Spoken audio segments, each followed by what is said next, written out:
era, keeping services online is extremely important. DDoS attacks, however, are designed to do the exact opposite. It is therefore extremely important for us to understand how a DDoS mitigation service works. Let's take a closer look at the basic DDoS attack that incorporates a single attacker sending malicious traffic on the internet. The server may also amplify the request with the help of intermediate systems known as bots or zombies. The targeted server, therefore, is flooded with traffic, causing it to get overwhelmed and deny service to legitimate users. The DOS attack can be launched on the application layer as server overload request and at the network layer by pipeline congestion floods. There are three major types of the denial of service attack. Firstly, the vulnerability attack, which uses surgical strike approach, which exploits the software bugs and weaknesses in the software, causing the system to crash. Then we have bandwidth flooding, which uses the brute force method or overwhelming the link with high traffic volume, hence blocking legitimate packets and preventing them from reaching their destination. And lastly, we have connection flooding that opens fake or half-open TCP connection and targets server connection tables, as a result of which the CPU and memory of the server is exhausted in maintaining those bogus connections, and legitimate connections are this transition from the DOS to DDoS attack, which is a distributed threat. Firstly, a single attacker cannot flood enough traffic. Therefore, attackers now tend to use botnets that have many compromised hosts. Thousands of infected systems coordinate simultaneous attacks, and as mentioned earlier, since there are thousands of IPs that may be geographically distributed, it is extremely difficult to trace the origin of the attack, making blocking ineffective. Detection complexity is also increased because even if all of the botnets send moderate traffic, the traffic seems to appear normal, but the aggregated effect is catastrophic.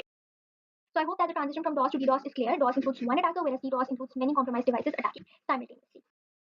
Here we look at the graph of the traffic intensity during the DDoS attack. As you can see, during the normal traffic value is close to 0. It is extremely consistent, but when the network or the server is under a DDoS attack, the traffic intensity has increased to up to 15,000 value, IBF feature value.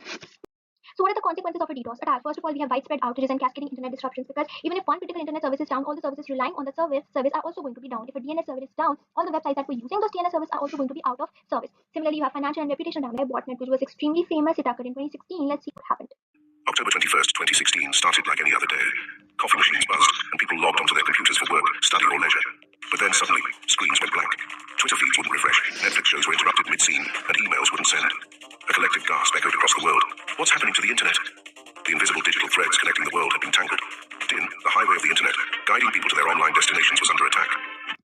Firstly, the botnet size was extremely large, with 100,000 botnets, IoT devices that were infected. Then the attack type was massive, with DNS and HTTP floods that sent traffic at a rate of 1.2 terabits per second. And many mitigation services were put to use, such as upstream scrubbing, firewalls, IDS, IPS, anycast routing, load balancing, and the issue was dealt with. But it was a wake-up call to the tech industry that DDoS mitigation is not only important but critical to prevent another Mirai. So now let's take a look at DDoS mitigation strategy, starting off with the first layer of defense, which is firewall, that isolates the internal network from the internet and is positioned as a single entry point to simplify control. All the traffic from the external network must pass through the firewall, and only authorized packets are allowed to pass. It is also important to note that the firewall must itself remain uncompromised, so that no backdoors can exist for unauthorized packets, and firewall only tends to monitor the headers of the data.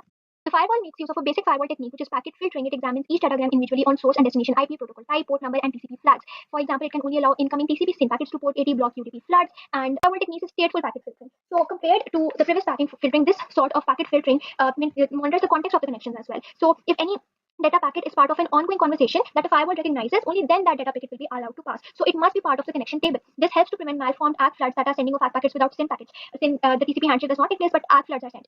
Secondly, we have half-open connections that exhaust the servers, which include the SYN floods. They are also prevented, and similarly, timeouts are also carried out, which means that if a conversation remains inactive for a set period of time, it will automatically be removed from the connection, able to prevent indefinitely open connections, and this helps to absorb malicious traffic. Application gateways. As mentioned earlier, firewalls were taking a look at the packet headers, but application gateways go one layer deeper and they look at the actual payload of the data, and they ensure user authentication before granting external access. And since they are looking at the payload, they're able to filter traffic separately for each application. Telnet traffic will be filtered separately, HTTP separately, FTP separately, and they will act as an intermediary between the external host and the user.